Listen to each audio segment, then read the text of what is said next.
Эфирде яңалыклар вакыты студияда Алсу Нуриева. Исәнмесез? Бүгенге чыгарылышның төп темалары.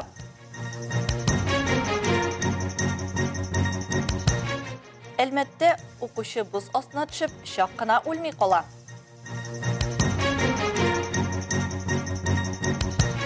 Ознакайда җәлил укулары бәйгесенең сойлап алу туры узды.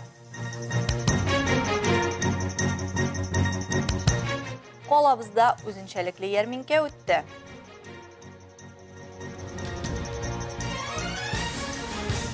Бәле аяк астында дип юкагына әйтмиләр. Башлангыч сыйныф укучысы шәһәр күлендә боз астына төшеп, шак кына үлми кала.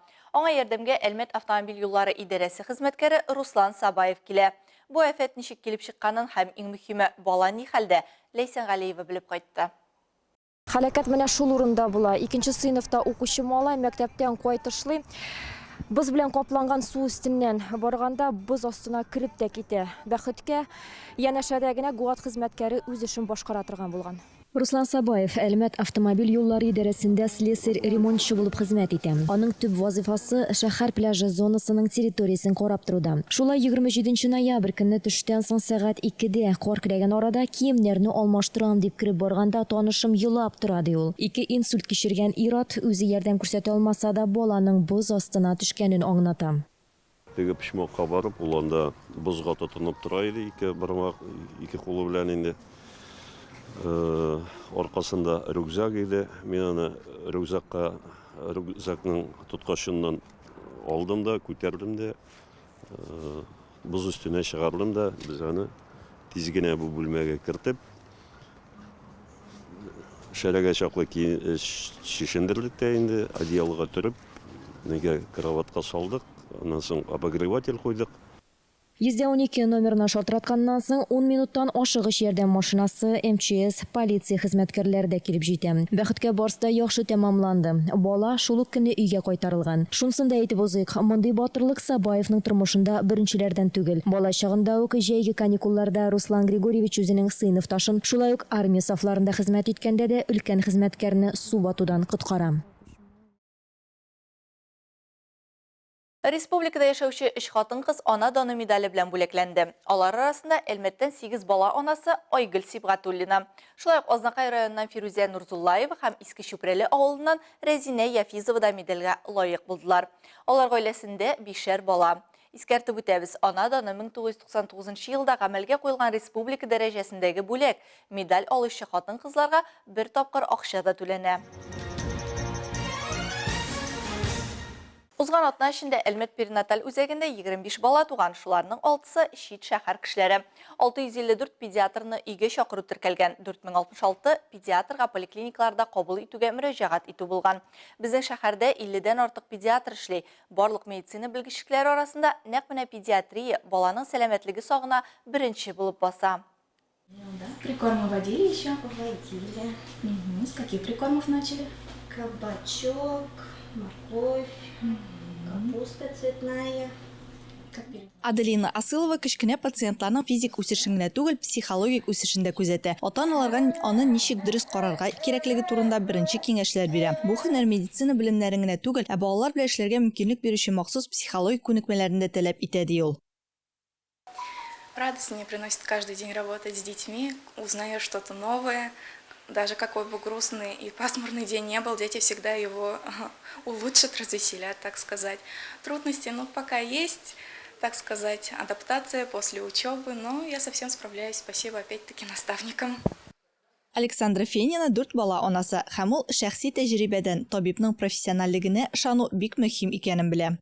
Всегда педиатр хорошо отзывается, всегда к ней можно обратиться по любому поводу. Если ребенок заболел, могу позвонить. Сразу же на телефонный звонок может, как говорится, ответить и посоветовать. Диагнозы всегда ставит правильно. Альмира Исмәгыйлева балаларны балачактан ук дәваларга хыяллана һәм Ижевск медицина академиясын тәмамлагач туган шәһәренә кайтырга карар итә. Үз эшендә ул пациентларга гына түгел, ә һәр дулкынланган әни өчен дә һәрвакыт кирәкле сүз табарга тырыша. Конечно же, это улыбки детей, когда они выздоравливают, не болеют. Вот это самое главное, потому что дети – это наше будущее. Табиб белән ата-ананың максаты бер – сәламәт бала. Шуңа аларның үзара яхшы хезмәттәшлеге һич шиксез кирәкле нәтиҗәгә китерәчәк. Ознакайда Желил укулары 6-нчы халыкара әдәби бәйгесенең сойлап алу туры узды. Бәйге ел сайын сөйләм үсеше һәм нәфис сүз белән кызыксыну, шигъри сүзнең матурлыгын һәм ахәңен туя белү максатыннан үткәрелә. Шигърият дөньясында безнең иҗат төркеме дә булып кайтты. Мондый халыкара бәйге инде 6-нчы елын үткәрелә. Һәм инде менә бүген Азнакайның балалар иҗаты үзәгендә кичкенәләр дә, мәктәп укучылары да, өлкәннәр дә шигырь сөйләүдә үзләренең осталыкларын күрсәтәләр. Татар халкының бөек шагыйре Муса Җәлил иҗатына гашык булган нәфис сүз осталары бер сәхнәдә. Катнашучыларның яшьләре дә төрле. Иң өлкән нәфис сүз остасына 62 яшь, ә иң кечкенәсенә 3 яшь. Күзләремә сөеп карады. Мин кызымны кыстым күкрәгемә, шатлыгымнан шашып, исереп. Әлеге бәйгене Бөтен дөнья татар конгрессы, Мәдәният министрлыгы, шулай ук Мәгариф министрлыгы һәм телерадио компания белән берлектә оештырган. Сайлап алу турында катнашырга теләүчеләр саны елдан-ел арта бара. Быелгысында 200ләп кеше катнаша. Балалар бик күп, әзерләнгәннәр, үзләренчә матур гына менә Октөбәдән матур гына чыгыш ясадылар, авыллардан матур гына чыгыш ясадылар. Бәйгебез дәвам итә. Мин катнашучыларга барсына да уңышлар телим. Бар кеше дә җиңеп бетерә алмый, ләкин бер-берсен күреп, менә шушында бер-берсеннән өйрәнеп, матур иттереп киләчәктә сәхнә тотарлар, Азнакайның нәфис сүз осталары дип ышанып калам. Чыгыш ясаучылар сәхнәдә үзләрен лаеклы күрсәтте. Мәртәбәле жюри катнашучыларның сәхнәдә үз-үзен тотышына, аһәң, башкару осталыгына игътибар итте. Шигырьләрне татар телендә дә, рус телендә дә, чит телләрдә дә сөйләргә мөмкин. Алар 8 төрле номинациядә бәяләнә. Сәхәт Муса Җәлилне мин бүген килдем сөйләргә. Уны кызык, матур шигырь. Муса Җәлил шигырьләрендә катнашам. Исеме егет кеше. Бик кызык шигырь. Азнакайның 8-нче урта мәктәбендә татар теле һәм әдәбияты укытучысы Айгөл Галиева, үзе дә, укучылары да Җәлил укуларында елда катнашалар. Бүген ул бәйгегә 5-нче сыйныф укучыларын алып килгән. Муса Җәлил иҗаты мәктәптә дә бик тирәнтен өйрәнделәр. Аның бигрәк тә менә бу сугыш чоры иҗатыма бит дәфтәрләрне аерым басым ясала. Һәм инде без дәрестән тыш чараларда Муса Җәлилнең тормышы, иҗаты буенча балаларга тагын өстәмә мәгълүмат та бирергә тырышабыз. Мин Муса Җәлил шигырьләрен бик яратам. Аның шигырьләрен яратып укыйм. Муса Җәлил ул шагыйрь, сугышта катнашкан, бик күп шигырьләр язган. Төрле номинациядә җиңүчеләр 2-нче турга сайлап алынды. Ул Казанда узачак. Илмира Шәрифуллина, Рөстәм Әкбәров, Яңалыклар вакыты, Луч Әлмәт телекомпаниясе. Әлмәттә үзенчәлекле ярминкә узды. 2 көн дәвамында балалар үз куллары белән булдырылган продуктлар тәкъдим итте. Эшмәкәрлек юнәлешендә үзләрен үстерергә теләүче әлмәтлеләрне берләштерүче Алина Тарасова. Сегодня на инклюзивной ярмарке детей и детского и молодежного предпринимательства принимают участие 60 детей. Это со всего города. Это те, которые в течение практически 8 месяцев изготовили свою собственную продукцию для того, чтобы сегодня ее продемонстрировать для наших жителей нашего города.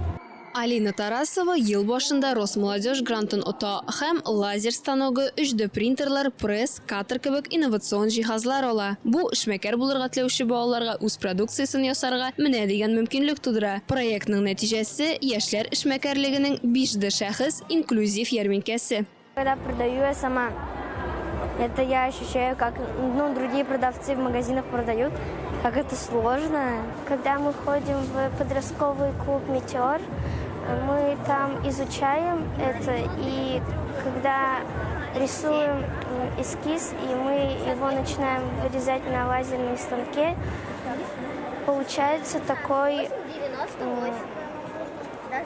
подставка для телефона. Ярминкәгә килүчеләр кул эшләнмәләрен күреп, үзләренең дә алтын куллы булуларын аңлады. Умею вязать, умею плести бисером. Я считаю, что это отличная идея. Алина Юрьевна и ее команда молодцы, что такое придумали. И я второй день на этой ярмарке.